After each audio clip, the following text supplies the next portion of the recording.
This is TWiT. What do the University of Utah, Jack Daniel's Whiskey, and Carnival Cruise Lines all have in common? Well, last Friday, the University of Utah revealed that it had paid a ransomware gang $457.59. $457,000. Yes, sorry. I got that would have been a bargain. $450,059, which sort of begs the question, where'd they get that number? Now that I finally got it out correctly, it's probably the Bitcoin conversion. $457,059. Yeah, like $500,000. It's like the Bitcoin conversion thing. They probably was. It had to have been that. Yes, some round number of Bitcoin that turned out to be that. And what's interesting is that was not to obtain the decryption key for their files. They didn't need it because it turns out that very few of their files were encrypted, but rather. And Leo, I know this goes to, the thing that where you just kind of like grit your teeth to purchase the promise from the extortionists that the student information that had been exfiltrated beforehand. Oh, wow. Yeah. That's would not be publicly released. You're going to see more and more of this one. This is big. Yeah. Yeah. They're hoping that there is honor among thieves, and that these guys will keep their word. Incentive to keep your word is that if you want others to pay you, yes, yes, that's it exactly. Yeah. If of course ransomware gangs are not all the same, but and didn't we hear? Oh no, it wasn't. It was Canon that had some information leaked last week that we reported on, and so Lawrence over at Bleeping Computer has said that they assumed since Canon got themselves back up relatively quickly that they had paid the ransom, but now since the extortionists in that instance were leaking the information, maybe Canon had restored from backups and said, "Nah, we're not paying your stinking ransom," and the bad guy said, "Okay, here comes your private corporate." Next decade plans for the future. How do you want that? How do you feel about that being leaked?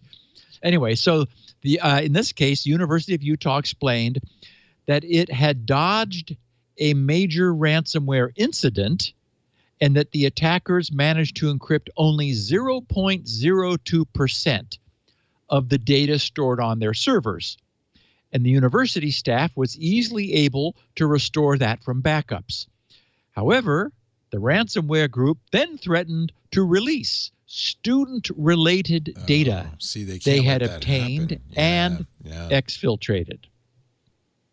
So the university said after careful consideration, the university decided to work with its cyber insurance provider to pay a fee to the ransomware attacker. This was done as a proactive and preventative step to ensure information was not released on the internet. And again, to the extent that such can be insured, the university's cyber insurance policy paid part of the ransom, and the university covered the remainder. No tuition, grant, donation, state or taxpayer funds were used to pay the ransom. I thought that was an interesting explicit statement that they made.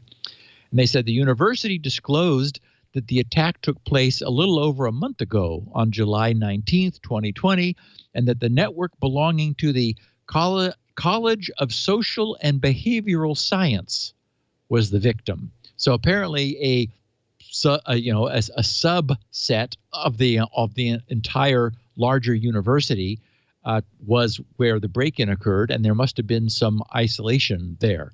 So anyway, that is one of the three, and presumably they were able to negotiate a cheaper payment in order to, because the bad guys hadn't managed to get the bulk of the university stuff, but they did pay for the promise to not share student data. Wow. And as you said, Leo, the reason that would be honored is, well, they got, as you know, nearly $500,000, and they want to do it be again. able to use that. Yeah. Exactly. You got to build your credibility. Exactly.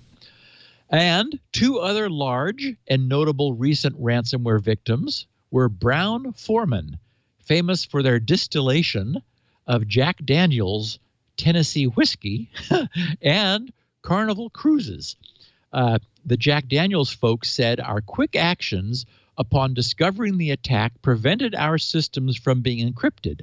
Unfortunately, again, we believe some information, including employee data, was impacted.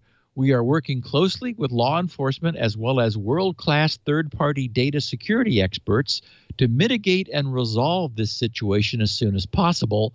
There are no active negotiations.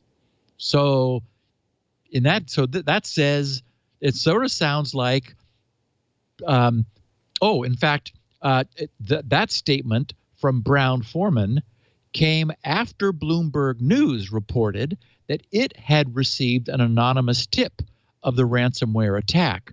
A site on the dark web claiming to be run by members of the Revil strain of ransomware says that it had obtained a terabyte of data from the Louisville, Kentucky-based Brown-Forman.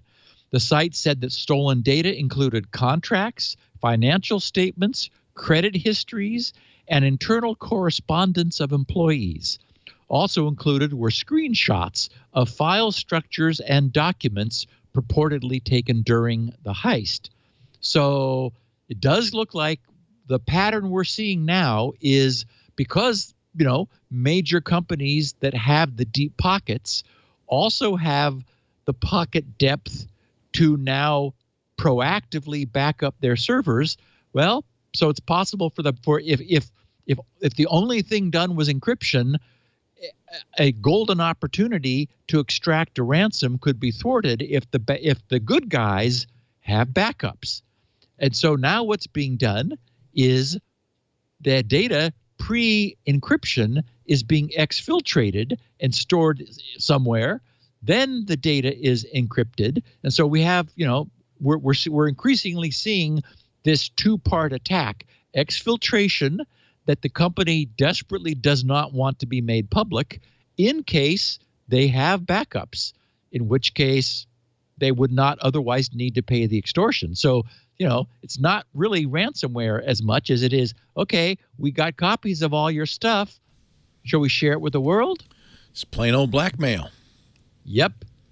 And as for Carnival Corporation, the operator of the world's biggest cruise lines, they disclosed that they were hit by a ransomware attack that provided unauthorized access to personal data of passengers and employees. That could be bad because that could be passport information as well as address, name, birth date. I don't know if they collect socials, but boy, that's a lot of information they have. And credit card numbers, of course. Do they have passport information? Because they're taking you across. Yeah, when you sign up for a cruise, unless and it's very rare that a cruise is just within one nation. If you're going to another country, they collect your passports, so they have screenshots of it. I mean, they physically they hold it while you're with us. Yeah. Wow. Yep. So the company is not yet identified. Huh? I've been on many of their cruise lines because they own. Yeah, well, you were most doing the tech Holland America was one of them. Yep, and that was Holland America. Seabourn was a recent cruise of mine, and of course Carnival's a big one in its own right. They own a lot of the cruise lines. Well, in fact, you and Lisa like the whole cruise modality. Oh, we love cruises. We won't be going on one anytime soon. Them were the days. Yep. I look back on that with nostalgia and affection. The good old days. Yeah, I was actually talking to my buddy Mark Thompson, whom you know. He's launched a little project to provide air quality monitoring in real time to health clubs. Oh, he should. He must. That's great. Yeah, good for him. And in fact, I don't know how much of this I can talk about, so I'm not going to say it anymore. I just realized. But we were talking about the air quality in cruise lines as opposed to airliners. And it turns out that it's like the air is completely exchanged on an airplane very often. Right. But not so on a cruise line, which deliberately maintains a closed cycle system because the external air is often not what passengers want to be breathing. It's kind of muggy. No control over humidity. It's subtropical or very whatever. Muggy. Although the lines I go on, the small ships I go on, we always have a balcony and windows we can open, and we always eat outside. So I'm not too worried about that. But yeah, I would imagine some of those big ships, you're not breathing outside air ever.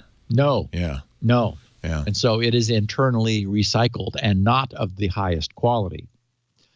So anyway, Carnival said that they had not yet identified which of their many subsidiary lines was breached, but because they are publicly traded, they did need to disclose to the U.S. Securities and Exchange Commission the nature of the attack. In their regulatory filing, they said, based on its preliminary assessment and on the information currently known, in particular, that the incident occurred in a portion of a brand's information technology systems, the company, capital C, does not believe the incident will have a material impact on its business operations or financial results. Nonetheless, we expect that the security event included unauthorized access to personal data of guests and employees, which may result in potential claims from guests, employees, shareholders, or regulatory agencies.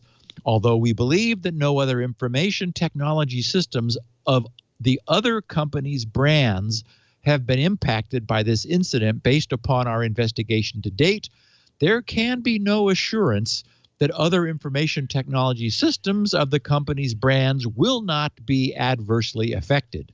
So a CYA statement for the regulatory requirements.